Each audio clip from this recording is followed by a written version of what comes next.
Hi, Bill from the Educated Landlord. Today we got something a little bit different. One of the fellows that I've been helping with his real estate landlord career for the last little while, Tim Bush, is with me today, and we're just going to do a few questions back and forth. And Tim's going to talk about his experience with real estate. So, Tim, introduce yourself. Hi, my name is Tim, and I've been buying real estate here for about 4 years, and Okay. working with Bill, and it's been invaluable for me in Okay. terms of having his experience going into it without having any properties beforehand. So, so about 4 years ago, you started in 2008. So you picked a really good time. Financial crisis was fully upon us at the time. So, can you tell us some of the experience with that you Oh ran yeah, into? exactly. I finally made the decision to buy properties and get into real estate, and when everything came together for me, it was probably 5 6 months after the recession had hit. Okay. So you ran into values that were dropping, you ran into more vacancies, anything else that was happening at that time just to make it optimal for you? Well, the recession had hit, and there's a bit of a lag when it comes to rental properties and stuff. So I was still getting good rent right off the bat, but the number of people that were renting was getting lower, and the prices were going down, and the vacancy rates were going up. So it Okay. was more of a challenge to get people into the property. Okay. Now, one of the things we had talked about when you started was jumping in with certain types of properties. And uh, again, the ones that I coached him towards were some of my favorite properties, which are up and down bungalows with a detached garage. Yeah. So, what has your experience been with that? Yeah, well, that's very important. I mean, that advice was invaluable. I mean, I know other friends of mine who were doing just a whole house, and the difference between renting a whole house and having an upstairs suite, downstairs suite, and renting a garage, if you can, is huge. I mean, it's 50% to 75% more revenue. On the other side of it is, um, what's important is to have harmony between the upstairs tenant and the downstairs tenants. Yes.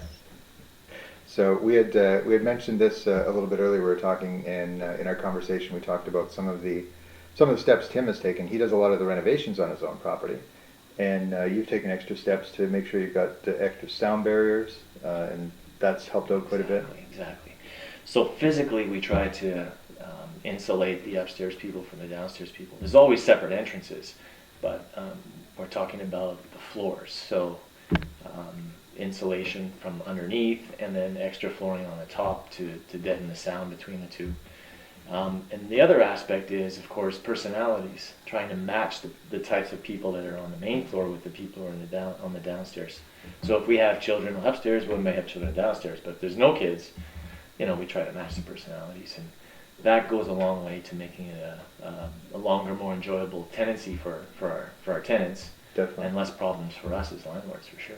And you learned some of this the hard way as well. Yeah, you learn the hard way, for sure. Okay. Yeah. Some of the other stuff that Tim and I have gone over is basically some of the rules in the particular region that we're in. I'm very familiar with the eviction processes, the landlord and tenant acts here, and this is one area that Tim's bumped into. Again, getting started out, sometimes you end up with maybe not the best tenants, and again the conflicts that we talked about. So I think I had conversation with Tim earlier in the week, and we were talking about how knowledge is really power and understanding these rules. And what can you add to that about your experiences? Well, knowledge is power. I think, well, when I was starting out, and I think a lot of new landlords do the same thing. You don't follow all the rules, and you think, oh, I'm just gonna cut corners here. Maybe I won't do a credit check, or maybe I won't. Maybe I'll be happy with just the employer reference, or whatever Well, it they might seem be. like nice people. And they seem like nice people, and they told me that their credit was good. So, but every time I cut corners early on, I had a problem tenant.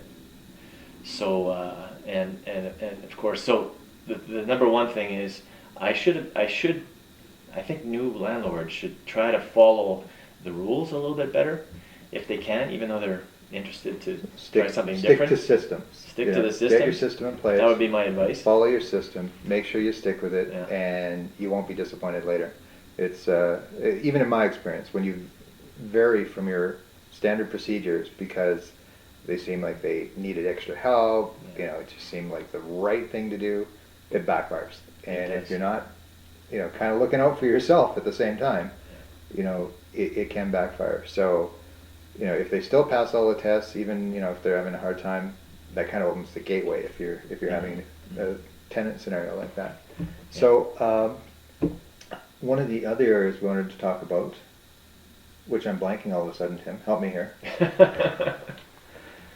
So when we get the bad tenant, so but we're not cutting corners anymore because that leads to problems. But when Yeah. we get the bad tenant, then we have to deal with them. And, yes, to delay on that has always been a problem too. So, you know, 3-4 years into the game, we don't delay anymore.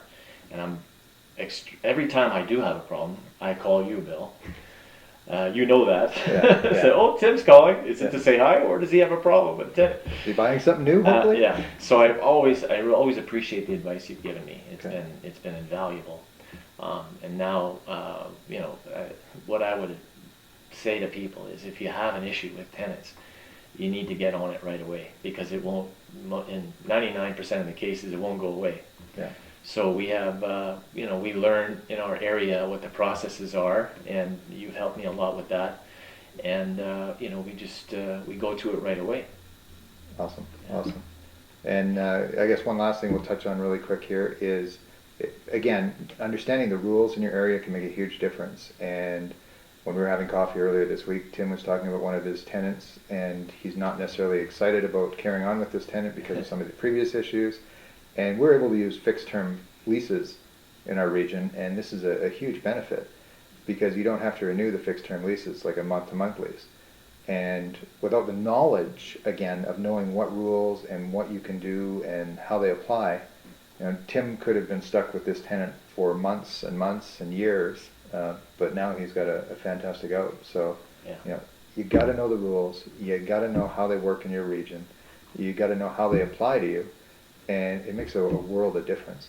So I guess that's everything we have at the moment. I'd really like to thank you for coming in today and spending some time with me. If there are some other people out there that would love to do a Skype interview, even a call-in interview where we could get more information like this out to people, it'd be great. So going to have information across the bottom here where you can get a hold of us. And thanks again for watching. Hope you're having a great day. Thanks, Tim. Thank you, Bill.